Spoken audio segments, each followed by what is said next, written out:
How are we doing, guys? Welcome to DT's Daily. It is Wednesday morning, and no, I don't have a smile on my face for obvious reasons. Arsenal. What do they do to me? But yeah, listen, we'll talk about, the Arsenal performance and the result last night. And of course, we have another semi-final to look forward to this evening. Liverpool and Spurs. That'll be a very interesting game. Probably be a high-scoring game if the Premier League match a few weeks ago is anything to go by. But the first piece of news we're going to start off with is Manchester United. And I had to actually look at this a few times and kind of sit there and digest what I had seen. And I think Manchester United fans were sitting there and trying to digest this. But earlier on in the day yesterday, there was some reports coming out saying that Manchester United are open to, a sale of anybody at the club. They will sell any one of their players. And I'm thinking to myself, okay, it's kind of understandable. I get it. It's, not being great there. They want to have this big clear out or anything else. But the one name that I was seeing was Kobbie Mainoo. And in particular, Chelsea. And I was like, nah. Manchester United are not going to sell Kobbie Mainoo. And they're certainly not going to sell him to Chelsea. And then I think it was during the Arsenal-Newcastle game, David Ornstein put a post out on X, and he was saying that, it is true that Manchester United would be willing to sell the likes of Garnacho and the likes of Kobbie Mainoo. And I was like, whoa, hold on a minute. Like, wow. Like, surely not. Surely not. This is not, a rumour now by just somebody that pretends to be in the know on social media or anything. Like, David Ornstein is one of the big names, one of the ones that you look at and go, you know what, 9 times out of 10, he's always right, and he's got his finger on the pulse, and he knows, a lot that's going on. And for him to, put that out there, I was like, whoa, surely not.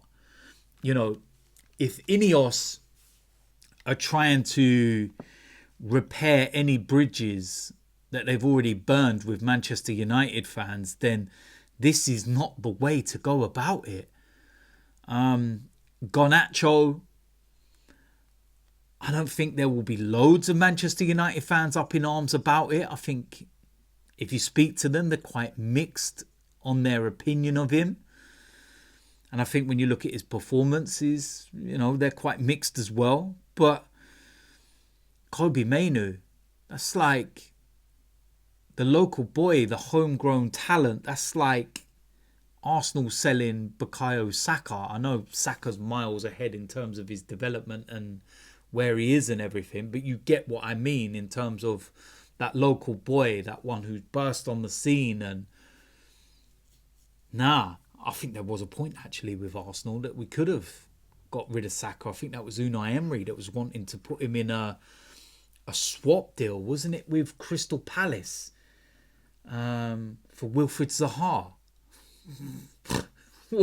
Oh my word. Oh, could you imagine that? Wow. But yeah, Manchester United fans, let me know what you think of that. Like, don't bear thinking, does it? I know they've got to get rid of a lot of players, but not Kobbie Mainoo, surely. Let me know in the comment section what you think about that one. But let's look at that Arsenal game against Newcastle. And if you haven't seen my review of that game, the match reaction, then, go and look at the last video before this one. And you will see that there. I wasn't even angry. I wasn't, absolutely raging. It was more scratching my head, frustration, confusion, and it was one of those ones where I felt that our overall play didn't deserve anything from the game, but with the chances that we created and missed, we didn't deserve to lose. It was a weird one. And I said it in the video as well, that when I watched the Anthony Gordon interview after the game, he summed it up perfectly when he said that it was a smash and grab. And that's what it was for Newcastle. It was more of a grab than they probably thought they would get. But it was most definitely a smash and grab. And the difference is they've got a clinical striker. They've got a striker that I would love to see in the Arsenal team. And it's just absolutely mind-blowing. And like I said, it's just really, really baffling how we actually lost that game 2-0 with the chances that we had.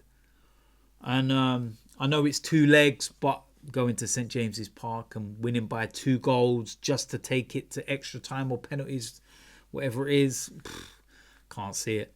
Can't see it. I think that's over and done with, to be quite honest with you. We move on to the next ones. But yeah, the other semi-final this evening, of course, is Spurs and Liverpool. It's going to be an interesting game. If the Premier League one was anything to go by, that's for sure. What was it, 6-3? Definitely not boring games when, Spurs are involved and Liverpool and everything else. And ironically, we've actually got Spurs next Wednesday in the Premier League. But yeah, it's going to be an interesting one.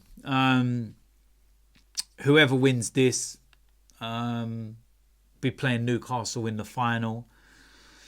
It's a big opportunity for, Spurs to try and win some silverware, because they never win it. But at the same time, it's a big opportunity for Newcastle because they've gone even longer without a trophy. But standing in all of their way will be Liverpool, who are masters at the League Cup.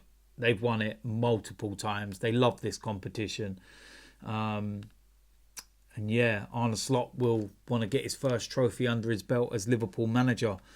But yeah, it's going to be an interesting game. I'm looking forward to it, and I'm looking forward to speaking about it after and seeing what happens. So listen, that's it for today's DT's Daily. Yeah, no smiles, but I'm not angry. It's just a weird one. Really weird. Like I said, with the Arsenal game, 23 shots, 3 on target. There's the problem right there. Like, don't get me started. I'll do another video on that. My word. But yeah, the news about Kobbie Mainoo as well. Manchester United fans, let me know in the comment section what you think of that.